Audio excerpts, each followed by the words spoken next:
So we're back home now, back at Bill Higham Marine. What I'm going to do is show you what I do after I've finished using the boat. So it's had a full week of good hard use.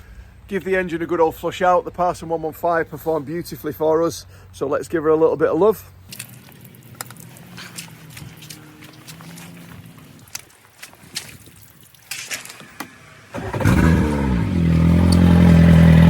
So I'm going to let her run for about 15 minutes. The last bit of water that we used her in was quite brackish. If it was really salty, then I'd run it for a good 25 to 30 minutes. Make sure your flush muffs are well attached while you're doing that. You should have a steady stream of water from your telltale. So she's been running for a good 20 minutes there. Next, what we're going to do is give her a good old wash off on the outside. Best thing to use is a jet wash, but if you've not got that, then a hose pipe.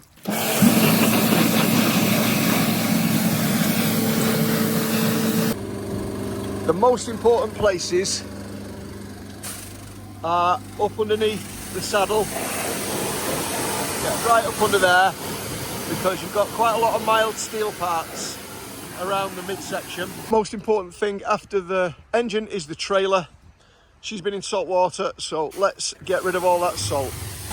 Trailer framework and the braking mechanism, and also your rollers, or more to the point, your roller fixings. There you go. I'll do the other side, I won't show you that. Next, I'm going to give the hull a good clean. Now I'm going to jump on board and clean the deck.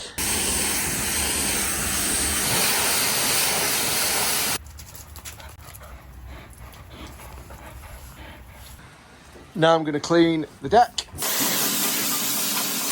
How satisfying is that? Next, you want to show the control box a little bit of love. Don't get too close because there's a lot of electrical stuff. About that sort of distance is fine. There we go, she's clean. I've got rid of all the salty salt. I'll just wait for a dry day and then put the cover on. If you're in the North Wales area and you want to have your boat maintained by the best team in the UK, I would say, definitely North Wales, then we would love to hear from you. So please get in touch. We do service work and repairs to all brands of outboard engine.